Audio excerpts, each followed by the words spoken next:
So hello and welcome to this webinar, the ILO Global Business and Disability Network, reaping the business benefits of accessibility, which is a partner channel session also of the Zero Project Conference 2022. My name is Jürgen Menze. I'm a Disability Inclusion Officer at the International Labour Organization, the ILO, and I'm the coordinator of the ILO Global Business and Disability Network. I'm a middle-aged white man with brown hair and a beard that needs shaving shortly. I'll go into some housekeeping issues first, and then we'll jump into the content of today's webinar. And of course, we're very excited to hear from the different speakers from 5 multinational enterprise members of the ILO Global Business and Disability Network. Just a reminder, this webinar is being recorded and will be shared to those unable to attend right now. All video and camera features for the regular participants are switched off. And of course, also your mics. All questions to the panelists can be submitted via the Q&A box during the webinar, which you should see at the bottom of your screen. Live captioning and international sign interpretation are provided. You should see next to me one of the 2 international sign interpreters we have with us today. Just a few words about the ILO Global Business and Disability Network in general, for those of you who are not aware of what we are and what we do. We are a global platform for multinational enterprise members, very much led by these members, to promote disability inclusion in the private sector, specifically the employment of persons with disabilities in private sector companies. We have currently more than 30 multinational enterprise members. We have more than 30 national business and disability networks as part of the global network, and 9 international NGOs or organizations of persons with disabilities. And we work very much in developing countries or the global south, whatever you want to call it. And we're excited today to have organized this session where we will hear from 5 multinational enterprise members of the Global Business and Disability Network on their latest key accessibility policies and practices. So with us today, we have speakers from Accenture, Atos, GSK, Repsol, and Standard Chartered Bank. And since you're all eager to hear not from me, but from the actual panelists, I'll introduce Jarl, who is a representative from Accenture today. Jarl is the Nordic IT and Workplace Solution Director. And Jarl started as a technology analyst with Accenture in 2000 and has since taken a series of different roles, both internal as well as client engagement. Before he took on his current internal role as Nordic lead for the company's internal IT and workplace solutions, he was a Danish team lead for the team focused on custom application development and architecture. During his almost 22 years with Accenture, he has worked for clients in both the private as well as public sector, where the key has always been to drive innovation and value realization. So Jarl, very excited to have you with us today, and over to you for your presentation. Thank you. Thank you. So let me just share my screen, and please let me know when you can see it. Perfect. Good. So first of all, thank you for giving me the chance to speak. I will give you an introduction to how we at Accenture are addressing the whole question about ensuring accessibility for employees. And I'll step a little bit back and actually tell you where it belongs, because as already mentioned, it's a part of our overall inclusion and diversity agenda. For those that might not be aware who we are, Accenture is a multi-industry consulting firm. We span across most of the world. We are now coming close to 700,000 employees across the world, servicing a huge amount of clients in over 120 countries.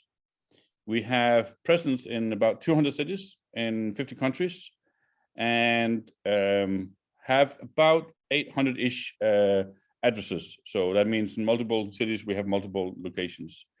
We are more than just our people, which a lot of people actually don't know. We actually hold close to 8,000 patents across the world. So we are more than just the humans that we are within the firm. This is a statement of where we see this actually and how we address this. It's important for us to understand the multidimension of our employees.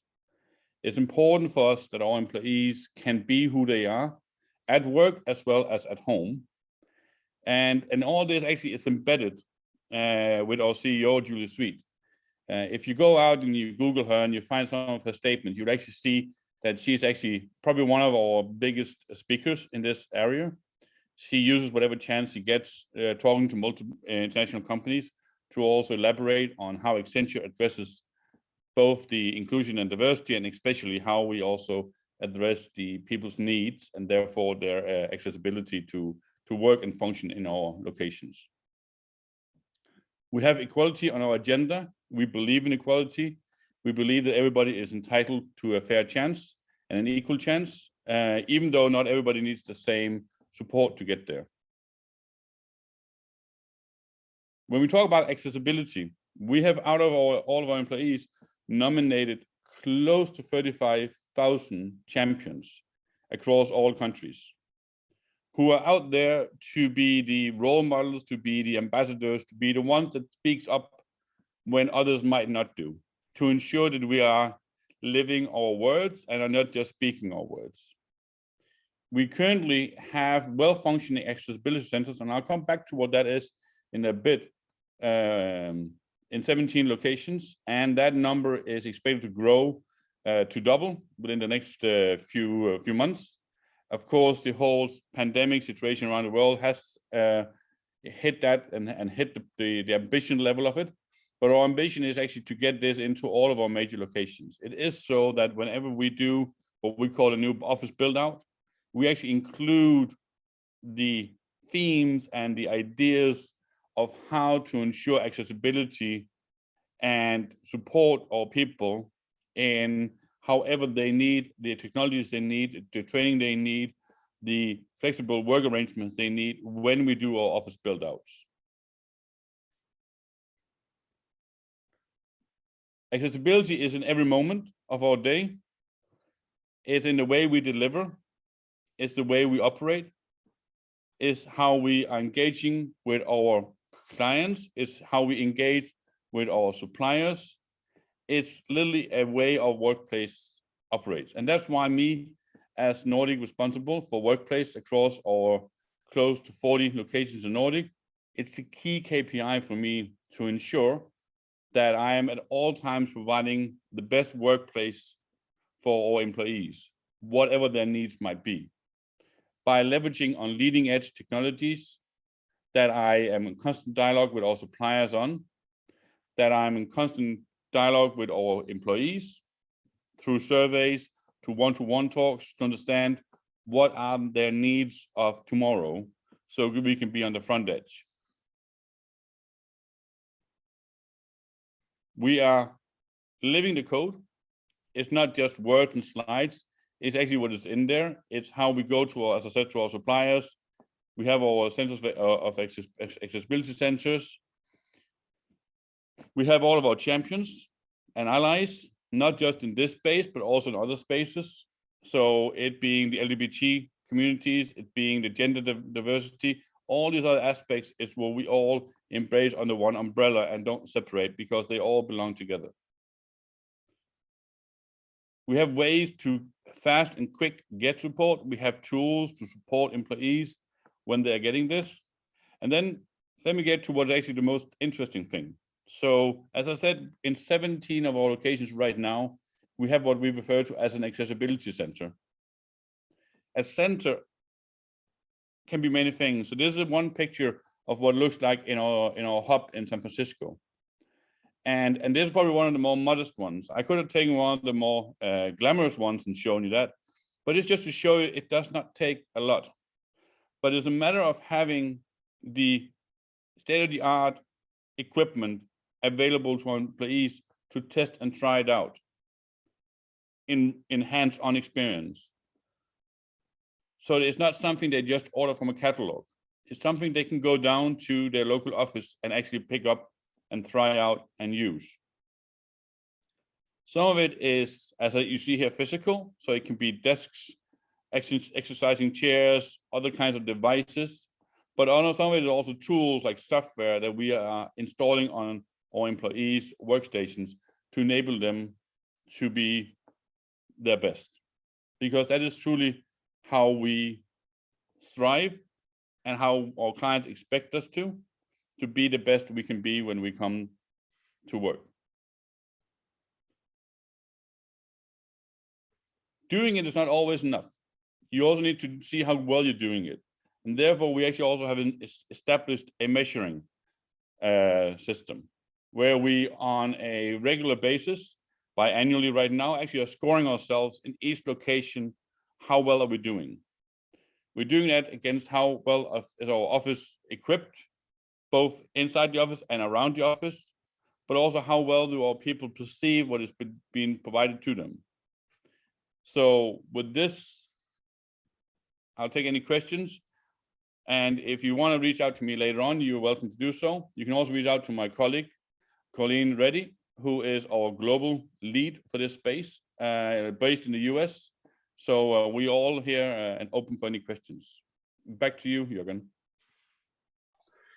That was so interesting, Jarl. Thanks so much. As I said, we'll keep the questions to the very end, but I encourage regular participants here to put them in the Q&A box. But I think Jarl I mean, we'll discuss it in the Q&A session. But I think just to emphasize a few points that are quite special also in the case of Accenture. I think having, of course, these accessibility centers where we can actually test and see what is available, right, to accommodate one's needs. And not only that, but this annual biannual scorecard, which you also use to measure your colleagues' perception, right? It's not enough just to say, yeah, this and that happened, but really to see whether it actually improves the experience of colleagues. So that was really insightful. Thanks so much, Jarl. As I said, we keep the questions to the very end, and I would now move on to our next speaker, representing Atos, Beatriz González Mellídez. She's Head of Accessibility and Digital Inclusion, Central Europe. And she is an inclusive user experience professional based in Cologne, Germany, certified professional in web accessibility by the International Association of Accessibility Professionals and user requirements engineer.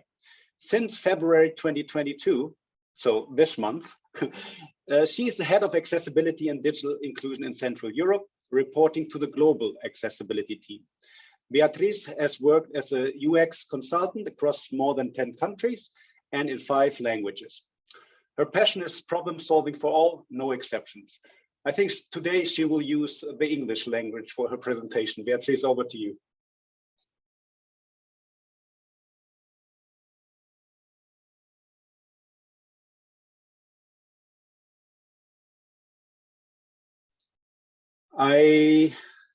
Let me just see. I think Beatriz had problems with her connection earlier, and she might have dropped out for a minute.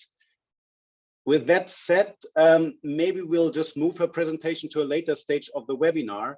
And instead, we hear now from the third speaker already, Andy Garrett from GSK. Andy Garrett is the Workplace Adjustment and Accessibility Director, and is enabling employees request and receive the adjustment and accommodations they need to be their best selves at work. Andy is co-lead of the GSK Global Disability Confidence Network and also founding ambassador for Purple Space. Andy, over to you. Thanks very much, Jürgen, and thanks for the opportunity to present on this panel and to take questions later.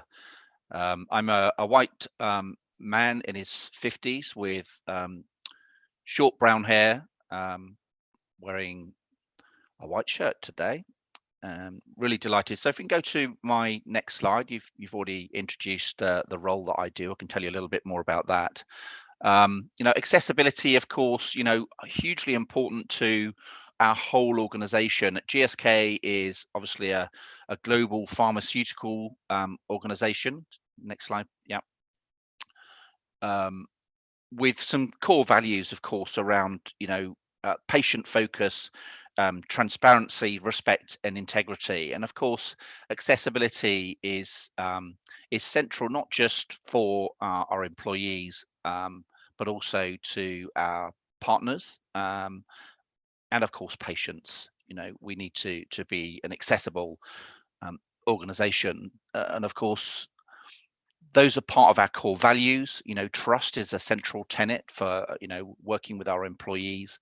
The culture at GSK, I've only been with GSK around 5 years, but something I've been I'm immensely proud to be part of is the employee experience with our culture of inclusion across GSK. It might be said that you do the right thing, but of course it's more important that we do things right for everyone, and that's of course for our people, our partners, and of course customers. People with disabilities make up, as we know, a sizable 15% or so of the world's population, and we want to make our organization inclusive and accessible for all of our people, but also externally as well. It's a huge business driver for us to get things right, to be accessible and inclusive. We've made a number of inclusion commitments. We're members of the Valuable 500. We've made a pledge in that regard in terms of building disability inclusion through our global council. I'll talk about that. But also our Disability Confidence Employee Resource Group, which I co-lead, and we're building chapters in different countries. We're investing in things like workplace accessibility, the skills and knowledge of our people to be more disability confident, and of course, over time, improving the accessibility of our products, packaging for patient consumers. So being a member of that Valuable 500 community, the top organizations across the world, the largest organizations committing to including disability confidence on its board agenda, not just for our people, but throughout our organization. And of course, there are a number of HR drivers. If you think about talent attraction, retention, employee engagement, and enabling productivity. As an organization, we have large structures and processes and contracts with organizations, but we've really tried to think more broadly that one size clearly doesn't fit all. Respecting difference around accessibility works for all aspects of the product life cycle for GSK, but also throughout the employee life cycle, building trust in our organization and trust in our people that they can be their very best selves at work. Our work at GSK around disability confidence is driven through something we call the Global Disability Council. That's led by one of our CET members, Sally Jackson, and we've got senior leaders from around the organization driving a number of work streams to improve our disability confidence through the organization. And we did an external benchmark assessment using the Business Disability Forum Disability Standard, from which we're currently in year 2 of our current 3-year disability confidence strategy. I think we're providing a very inclusive organization at GSK, but we're always mindful that there's more that we can do. My particular area of my day job is around providing workplace adjustments for our employees, and but also for our contractors, if they need that to do the work we ask them to do for us. And of course, for new hires, we reach out to new hires at the point of hiring to talk to them about workplace adjustments, to get those things in place from day one, that we welcome that diversity into our organization.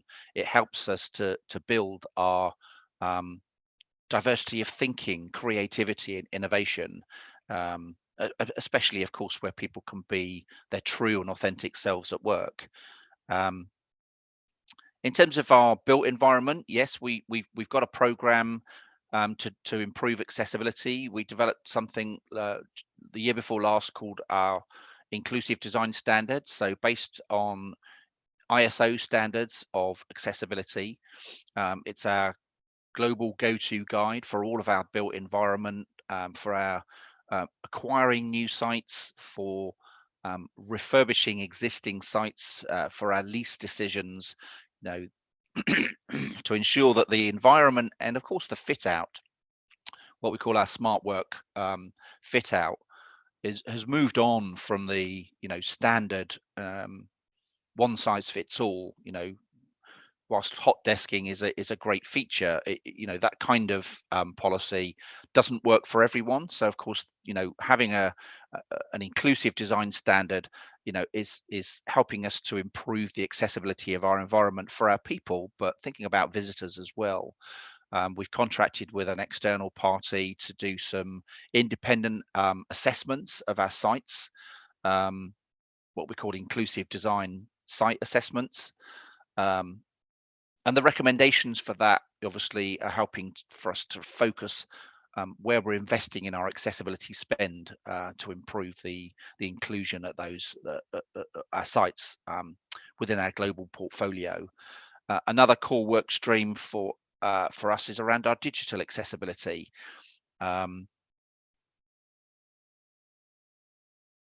Ensuring that embedded within the smart controls for how we incorporate new technology systems, websites, new platforms, and the technology partners that we work with, we're targeting the standard of the Web Content Accessibility Guidelines. You've got A, AA, and AAA. We're aspiring to a minimum of AAA for all of our new applications and websites and content, and AAA wherever that's possible. And our digital accessibility workstream is looking at all of our digital content to see where we can improve accessibility, for things like screen readers, conscious also of things like, color contrast, motion sensitivity, neurodiversity, and so on. And then, of course, through excuse me, through our research and development, building disability engagement through our, product development, patient trials, thinking about packaging. So there's another work stream looking at how do we engage with people with disabilities through our research product development, but equally within our procurement systems, again, building into our procurement tools requirements that the partners working with GSK, of which obviously there will be thousands, we want to ensure that those organizations are mindful of and can support accessibility products for us. And of course, increasingly, we're trying to work more with organizations, including people with disabilities. It's a long journey for GSK. It's a fantastic culture whereby I think we've got recognition, leadership, and support throughout the business for accessibility as being a key business driver. Through my role as the co-lead of the Global Disability Confidence Network, what's fantastic there is that we're at the table. We're part of that global council, helping to share our experience of accessibility inclusion at the ground floor, and to inform that strategy and those work streams that are improving accessibility over time at GSK. That's probably enough of a summary from me. Happy to take questions in due course. Thank you. Excellent. Thanks so much, Andy. And I think also just to say, look, you mentioned this Global Disability Confidence Council at GSK a few times in your presentation, a very interesting practice. Colleagues here on the call might read up on it, because it's chaired by one of the top managers in GSK. That's also quite interesting practice, as I said. And you said things like, accessibility inclusion as business drivers. And that's what we want to hear more and more often from companies, and GSK, of course, is a good example. So thanks so much for sharing. And you already addressed a few things about physical accessibility, digital accessibility. And now we'll move on to Repsol, to Javier García González, to hear a little bit more about the built environment and its accessibility. Javier García González is a safety, environment, and accessibility executive with over 15 years of experience in the energy industry. He holds a bachelor's degree in engineering and environmental science and executive development program at the IESE Business School. He is currently health, safety, and environment manager at the real estate division of Repsol. Javier, looking forward to hearing from you. Okay, thank you, Jürgen, ILO, and the Zero Project. Hello, everybody. Well, I don't know if it happens to you, but when I get to a place, there is something in it that gives you a feeling, a kind of energy. It's not something you can touch or smell, but its environment communicates with you in an imperceptible way. Some people may not notice it, but if you are a person with disabilities, the small details make big difference. Physical accessibility is a must-have if we want to benefit from inclusive workforces. That's why Repsol has incorporated accessibility into all building construction, renovation, and improvement plans. In this sense, it is worth mentioning Repsol corporate headquarters, Repsol Campus, which were designed under the slogan, Repsol Campus is open to everyone. When it was designed, one of the main objectives was to guarantee that all people, regardless of their age and abilities, had the same chance to participate in the social and economic activities that would take place there. I would like to introduce our campus. It was inaugurated in 2012, so we are now celebrating its 10th anniversary. It houses more than 4,000 employees. It was built with 1.5 times as much structural steel as the Eiffel Tower, and you could even park 2 Boeing 747s in the courtyard, as it's the size of 1.5 soccer fields. It was designed with the support of an expert company in accessibility to allow everyone to be able to access the building. I think there is, can you hear me? Javier, we can hear you well. Just wondering okay. if you wanted to use a presentation or you're just gonna speak. I thought I was sharing the presentation. Not yet, but looking Not forward yet. to also Okay, see no the problem. slides. I will try it again. Yeah, it's coming up now. Perfect. Okay, that's right. Well, it was a pity, but anyway, I think you are okay. Are you seeing it? We're seeing the very first slide, yeah.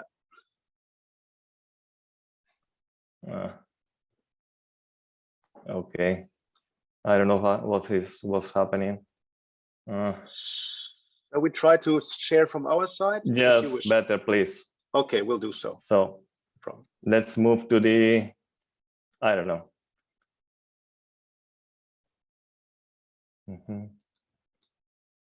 No worries, Javier.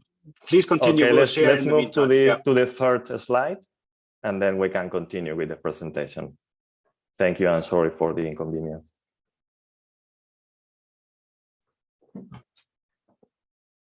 Just give us a second. Thank you.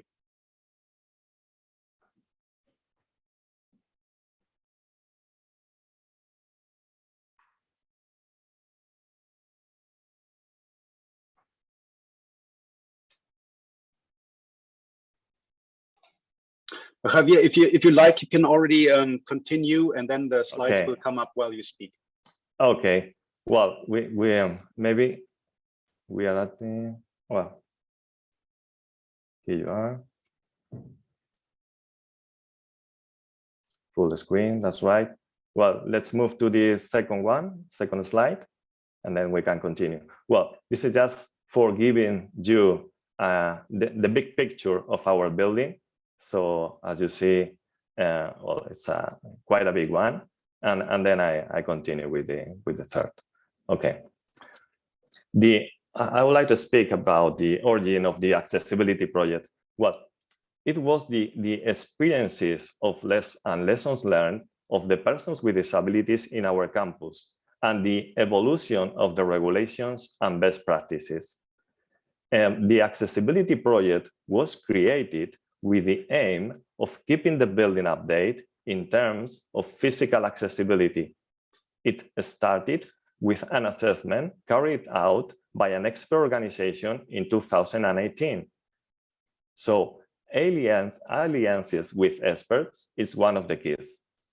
Furthermore, it was presented to the persons with disabilities, the real experts, for their comments and opinions before, during, and after its implementation. In fact, our colleagues keep sending us more ideas for improving the building. The participation and commitment of the persons with disabilities is essential. As a result, we established a plan with 100 actions that was developed from 2019 to 2021 for improving the accessibility of our building. Let me introduce some examples. Well, on the picture on the left side, you can see how we place tactile paving at the main access doors, but we also install it at security gate and throughout the perimeter of the interior facade on the ground floor. As you see on the picture in the middle, we also install a guidance path surface to guide vision impaired people along our route to reception and the main gates. On the right side, the access to the buildings is made through automatic doors that have been programmed to open and close in such a way that facilitates the access of people with reduced mobility. Next slide, please. Okay. We modify the counter desk of the reception to comply with the standard for accessible design by providing a space in front of the counter to accommodate a wheelchair or a scooter. Next one, please. We install handrails at the central patio ramp to cafeteria, and its pavement was repaired. In addition, we put tactile handrail signage on the staircases to indicate where they lead, and the railings of the staircases were rounded. Next, please. Well, automatic doors were installed at the toilets. We painted the doors with chromatic contrast to help persons with visual impairments.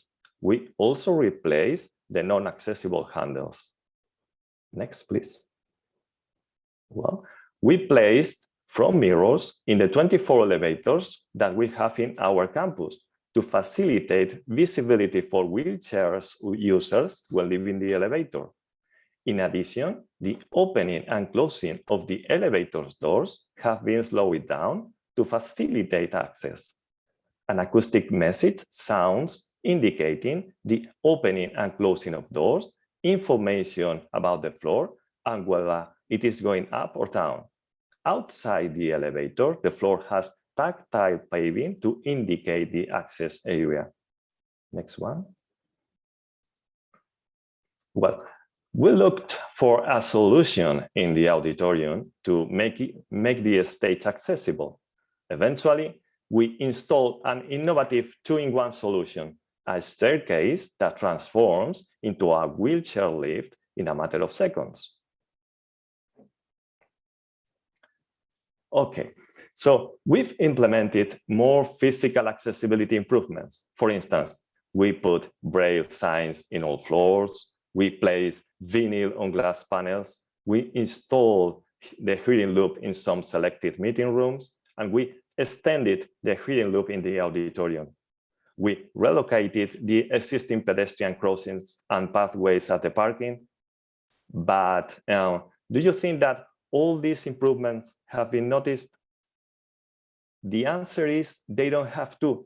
They are perfectly integrated in our building and its environment.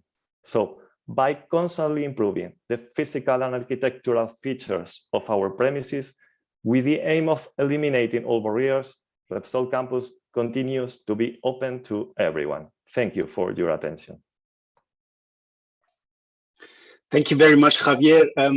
You might not be aware, and I didn't tell you, but in January 2020, I was actually at the Repsol campus, because in 2020, Repsol was the chair of the Global Business and Disability Network, and we had the first meeting of the steering committee in Madrid at the Repsol campus. And it is really an interesting space that you have created. So if I understand correctly, in 2020, it was in the middle of this of the process of improving the accessibility of the Repsol campus. So very interesting. And I think the point you made at the very end, like, should you notice it, the physical accessibility? Actually, you shouldn't notice it, because what we noticed actually when we encounter barriers, so that was also what I actually experienced when I was in Madrid at Repsol campus. And I think just a point about, of course, I mean, we say of course, and for Repsol and those on the call, it's an of course, nothing about us without us, involving experts, involving persons with disabilities in these projects, and making sure that accessibility actually also works by involving experts and experts with disabilities is, of course, a key point that we can't overstress. So thanks so much, Javier. As I said, we'll take questions at the very end. Just to come back, that we had Beatriz from Atos as a second speaker. We'll leave her to the very end. And now we'll move on to Bhumit Shah. He is head of business management for enterprise technology at Standard Chartered Bank. With 16 years of international experience in technology risk, strategy, business management, financial planning, performance analytics, cost control, strategic collaboration, and project management. Within his current portfolio, he champions diversity and inclusion for the technology and innovation business, attracting, retaining, engaging, and developing opportunities for underrepresented groups across 49 countries and over 20,000 colleagues. So Bhumit, very impressive bio. Over to you. Very excited to hear from you. Let me just Thank you, Jürgen. I have been able to unmute myself, but I don't think I have been able to start my video. So let me try again. Yeah, okay. I hope you guys can see me and hear me. It's really nice to see Maya doing the interpretation, which always confirms that you can see me and hear me. So thanks again, Jürgen, for having me, and thanks, Maya, for translating. It was really interesting to hear Jarl, Andy, and Javier in terms of all the good things that they've been doing in their organizations. I have for sure learned quite a few things which I want to go back and implement at Standard Chartered Bank. Actually, I forgot that I need to introduce myself. So, hey, good local time to everyone. It's really nice to be here and meeting all of you virtually. I'm Bhumit Shah, and I'm an Indian man with black eyes, 172 centimeters of height, medium build. I turned 40 this year, and I've been recently compared to one of the, I also have a beard, and I've been compared to a recent Indian superstar, Virat Kohli, in terms of my look, but I can't play cricket as well as him. So anyways, let's get started. We at Standard Chartered believe in diversity of thought and the benefits of this for our employees, clients, shareholders, and communities we live in. Standard Chartered is present in 50+ markets, banking experience of over 150 years. And we believe that the future of banking is significantly going to be changed the way technology advancement happens, and digital inclusion and accessibility are going to be at the core of this. There are 3 generations of banking that we've seen as we've grown up. The first was the physical banking generation, which is like going to the branches and writing checks, receiving faxes. This was all physical. And now we do most of our banking through digital channels, which is going through apps or websites or internet banking, right? Where and what lies in the future is when both the digital world and the physical world come together to offer a virtual world, which these days we talk a lot about metaverse. Something like that. Yeah. And as we are progressing, we at Standard Chartered are ensuring that we create a disability confident organization that will create a disability confident banking experience in all three generations, be it the physical, the digital, or the virtual. And this is in line with our strategic approach and the bank's Chapter 3 ambitions to accelerating zero, lifting participation, and resetting globalization.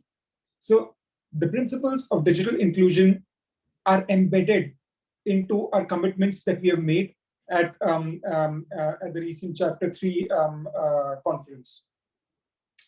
Now, in line with that, all 44 of our markets with more than 50 employees have completed this assessment called the Disability Confidence Assessment.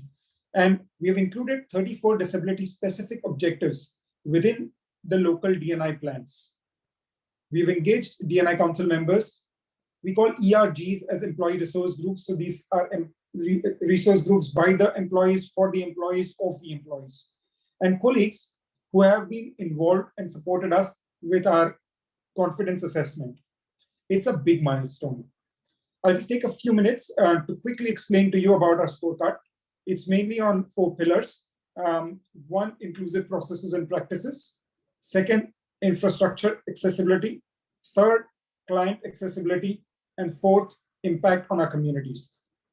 So in terms of inclusive processes and practices, what we have done is that we've embedded so many of these processes into our DNA by making workplace adjustments an essential component in creating an inclusive and a safe environment for our employees' well-being and ensuring a continuous culture of learning and development. Now, learning from our country's assessments in 2021, we have embarked on our Becoming Disability Confident Learning Journey. This is a learning program which is given to which is available to all our employees and people leaders to essentially become aware first, 2nd, advocate, and 3rd, commit to being a disability confident organization. This means that we will physically, mentally, digitally ensure that all our processes are totally disability confident and aware. Number 2, as I've seen a lot from what Javier has and Repsol have done, we've also embarked on a journey of making our infrastructure accessible. Our workplaces, our floor spaces are free of equipment, offering ergonomic adjustments like adjustable chairs, keyboards, footrests, etc. We've ensured that there are disability friendly lifts, canteens, a lot of that. But also in the technology and innovation business where I come from and where we are defining the future of banking, our working groups are exploring accessible tools for digital inclusion and taking giant strides in enabling digital inclusion and accessibility. And this is not just for our employees, but for our clients and for our communities. And you'd see in a bit how we are doing some of those things, right? So in terms of our clients, what we're doing, we are ensuring that our ATMs, our bank branches are all accessible. From our staff perspective, we are ensuring our workspaces are all accessible. We are ensuring our websites, portals, incorporate inclusive and accessible design by adhering to the W3C web content accessibility guidelines. All our end user services, which is basically the laptops and the desktop that we provide for our employees, are mapped to define accessibility feature matrix. We have piloted assistive technology toolkits, and we've also piloted a lot of hearing impairment softwares, which basically help with natural speaking, speech recognition programs, and live captioning into our collaboration tools, which have become an everyday part of our journey these days. Now, and I already touched upon some bits of the client accessibilities that we have done, including the ATMs and adequate signage for accessing and using of premises for our bank staff equipped to respond to all accessibility queries, etc. Now, the global opinion on what constitutes fair and ethical treatment of people with disabilities is changing every day.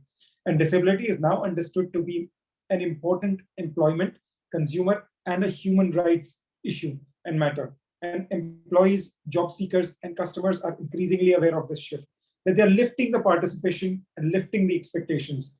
We are proud of the progress we're making, but we are a long way to go. We understand that, we recognize that, and we're constantly looking to do more. Now, as I just end my piece, I would like to leave it with one thought that I really, really strongly feel about. Let's actually stop tolerating and accepting differences. Instead, let's celebrate the differences, embrace it, because it is these differences that help us cover each other's blind sides and prevents us from being in an echo chamber. I strongly believe that diversity has more commercial benefits of this, and we have a serious risk of losing out if we do not embrace this diversity. And as a last slide, I would like to leave you with some pictures here. So on the top left, we have the Purple Tuesday that we participated in. We have Future Makers, where we have somebody who's visually impaired. Now we've supported her to become a swimming coach, and a lot more examples that you can see on the page here. With that, I hand it back over to you, Jürgen. Thank you so much for having me, and you've been a lovely audience. Thank you very much, Bhumit. I think one of the things you said last that very much resonates with me, definitely, and I think everybody here in the webinar, where you said, look, the diversity and differences, that is really what makes us strong, not only as a company, but I think as a society, and that we should celebrate it, right? What we said at the very beginning sounds good, that you already bring the practices that were presented by other company representatives today back to Standard Chartered Bank. Looking forward to seeing that happening. And like others, you have mentioned a scorecard in your company, so that's the interesting practice we see, and more and more adapted to really hold or making sure you move into the right direction when it comes to inclusion and accessibility. So thanks so much, Bhumit. And now, since she dropped out earlier, we can now go back to Beatriz. And not sure, just a reminder, I already presented her. She is the head of accessibility and digital inclusion Central Europe at Atos. Beatriz, over to you. Hi, thank you, Jürgen. Apologies for the internet connection in Vienna. I'm actually at the conference on site, and I guess after last night, everyone is doing remote meetings today. So next slide, please. Like Jürgen said, my name is Beatriz. I'm also known as Bea, or just B for English speakers. I like challenges, I like people, I like difference, and any change every once in a while. I like to listen and talk, and I have a no one left behind philosophy. I like to help, and with time and patience, I even learn to ask and accept help when needed. I recently joined Atos as Head of Accessibility and Digital Inclusion Central Europe.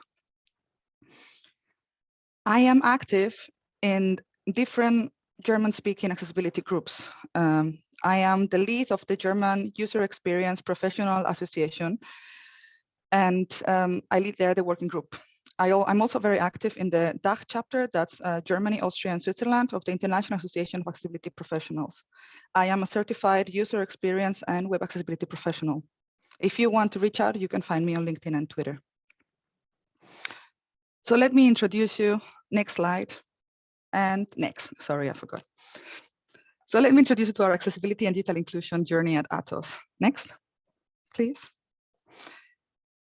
This is our mission statement: to be the recognized leader in our industry for accessible and inclusive digital transformation.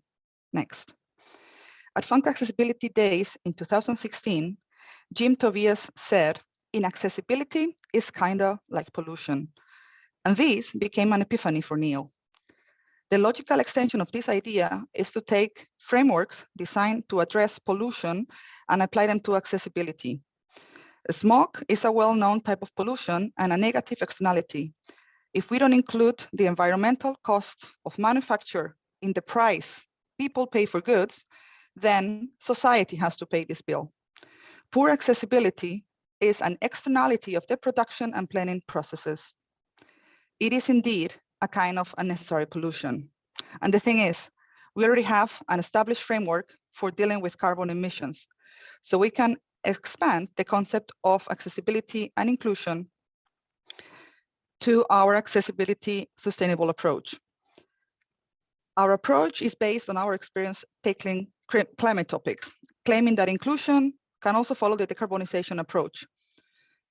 Companies often do not achieve fully inclusive environments due to focusing on a single element, such as assistive technologies. We address accessibility issues from all areas of the business environment. We can break it down into areas: what we do, what we buy, influencing our customers and the suppliers of our suppliers through our community work, contributing to standards, guideline, leveraging the size and scale of our organization to be able to drive change at scale. Next slide, please. These open our businesses and the businesses of our customer and partners to new markets and economic growth. Next, please. And it makes our program systematic and transversal. We are proactively preventing, which makes us more competitive than if we were to arrive late, just in time to add a band-aid to the wound. Today, we don't mean to reinvent the wheel. Furthermore, we aim to go hand in hand with the accessibility community. We will support disability inclusion until the day we don't have to talk about the benefits of accessibility anymore. Next, please. Our program has won the Zero Award this year. We designed our accessibility program to be systematic and transversal for our clients and ourselves via a structured program, because like with environmental protections, and I mentioned before, prevention is better than the cure. The global program is articulated around 3 key program themes with 7 main work streams: inclusive business growth, operational excellence and compliance, and connected ecosystems. Inside operational excellence and compliance, we have our portfolio.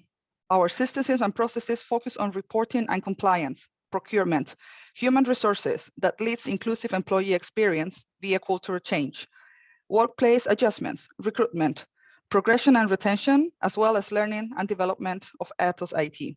We also have a connected ecosystem, like I mentioned before, encompassing external and internal communications, branding, and the work we do with social partners like ILO, Valuable 500, and the Business Ability Forum. Our program addresses both our transformation and that of our customers, thanks to our accessibility practice. Next, please. I'm part of an accessibility team. Our lead, Neil, wears 2 hats, the program and the practice. He supports us from the top. Our roles of accessibility heads of Iberia, France, Central Europe, UK, and Ireland, and India provides us leverage to have important conversations and push change to make it real. And our team is growing. We give accessibility a seat at the table, and we make a cause we all believe in profitable and good business. Next, please. Our journey started almost 20 years ago, and it's ongoing. We're not there yet. Atos started its accessibility and inclusion journey with our first contract for the BBC on assistive technology. Since 2008, Atos has the disability services. Our first group agreement got signed in 2013. And Atos has not only been first digital company to sign the Valuable 500 Charter, but also we are one of the IT service providers with the highest employment rate of people with disabilities in its sector in France. In 2021, Atos became Disability Confidence Leader, level 3 in the UK. Also in 2021, we launched a digital accessibility specialist apprenticeship standard that is based in the UK, and Atos works on our Accessibility Academy. The first global accessibility policy got signed in 2019, and it's implemented in all country policies with dedicated programs since last year. Together with the community and with our joint efforts, next, we aim to make Atos an inclusive company that supports our colleagues and customers in their inclusion to belonging journeys. We use technology to support our journeys, reinforcing and unlocking positive cultural change. Next. Leaving the reminder here, we are not a non-profit. We see and live the business value disability inclusion brings to the table. Paul Polman, in his recent book, Net Positive, also argues the same. Business can be profitable while solving the problems of society rather than creating. We know sometimes the word accessible can be scary, so let's swap with the word awesome. Everyone wants to be part of something awesome. Join our journey and become even more awesome than you already are. Thank you. Thank you very much, Beatriz. Very nice to hear the positive push at the very end. And a few things that very much resonated with me, at least, is also of course, I've heard it before, but it's still always is so beautiful to, I mean, beautiful. It's just this impetus that we need to treat exclusion like pollution. We really need to make it a priority. And what you said is that you will not stop until you don't have to preach the business case of accessibility anymore. I think it's clear that Atos, those companies represented today and those in the webinar have understood it's not anymore about the why. It's very much about the how, and I think hopefully we learned a little bit about the how of accessibility today. We have 5 minutes left, so we're almost at the end of the time, but I still would like to combine a few questions that we got from in the Q&A box. It's open to anybody who of the panelists who feels they want to say something about it, but I would really encourage you to keep it very short. So if you have something to say, keep it to 1 minute. And I'll try to rephrase a little bit the questions and combine it in a single one. But basically, I mean, today, of course, the webinar is about accessibility, but we know even if we made workplaces, work environments, accessible, there will always be requests for individual accommodations, right? That individuals with very specific needs might not be fully captured by the accessibility practices you have in place. So the question is really about workplace adjustments, specifically for neurodivergent people and people with psychosocial disabilities. So we got 2 questions on that, on neurodivergent people and colleagues with psychosocial disabilities. So if you could say within less than 1 minute what your company is doing to accommodate colleagues with in these groups. Beatriz, I'm going to jump very quickly. So I've been 3 weeks in the company, but for example, this last week I met with our CEO in Germany, and I told him my goal is to provide a digital workplace where requesting an accommodation is not even needed. I want to be inclusive so that nobody needs to disclose a disability. So that's the goal I'm aiming for. Great, excellent. I'm going to jump in there, Jürgen, if you'd like. Yes. Yeah, of course. We should be able to respond to accommodation adjustment asks when people raise their hand. Yeah, but and that's important. But what's more important is to design inclusion in, firstly, of course, recognizing neurodiversity, and of course, within our inclusive design standard, thinking about how we set up the workplace with quiet areas, thinking about noise control, things that could be triggers for individuals, recognizing that neurodiversity is part of our workforce, and allowing not just flexibility in the ways that people work if they have neurodiversity conditions, but also in the physical environment, allowing a variety of different work settings that work for different people. I'd just like to add one thing, Jürgen, here, that with new ways of working and hybrid working, where a lot of people are working from home, this becomes even more easier to include the neurodiversity into our workforce. That's just an opportunity that has been waiting to be untapped. And I think COVID, with all its negatives, is one thing positive, that we were able to tap into talent that we were not able to earlier. And this is just fantastic. Thanks for that. I mean, thanks, Andy, of course, for your points. Also, Bhumit, very interesting, of course, all the change of work environment due to the pandemic and a lot of telework. That's a point well taken. Jarl, I see you now on the screen. Please go ahead. Yeah, and I just echo what's been said. It's a matter of giving people the opportunity and equipping our people to support each other, even regardless if you have been diagnosed or if you have not yet been diagnosed, because what is truly normal, I think, yes, there are people that know why they have the needs they have, and then we have a even larger group of people who have needs that they might not be aware of. So when I talk about our accessibility centers, it's not just the physical stuff that's there, it's also people there educated to support people to catch things before they even realize their needs themselves, and also support people that don't have a doctor's appointment, when they come to see us. So it's a matter of really embracing people, and I echo what's just been said. There's a lot of bad stuff from this pandemic, but one good thing is that a lot of classical people have realized that it's okay to work from home. It's okay to work from elsewhere. You don't have to sit, 8 to 4 at your desk in order to be effective and productive. Yeah, thanks a lot, Jarl. We see for many people it can be a productivity booster. We know, of course, for some it's more stressful actually to work from home. But I think it's a lot of potential there. And thanks again for pointing that out. I'll just bring it back to a few things we have heard throughout the webinar, but also at the very beginning, and now also again at the very end. I think it's clear accessibility, but also regional accommodation. It's really there to make sure that we can provide as employers equal and fair chances for everybody, including, of course, persons with disabilities. Somebody said today they want the colleagues to be the best when they come to work, right? And that's what we all want, that we individually, as employers, as companies. So I hope that you will take something away from today's session. Thanks so much to all the panelists, to, of course, interpreters, to my colleague Stefan, who's helped with screen sharing, and of course, to all those who listened here live and those who will listen to the recording. Thank you very much. Have a good morning, good afternoon, wherever you are. Take care and talk to you soon. Bye.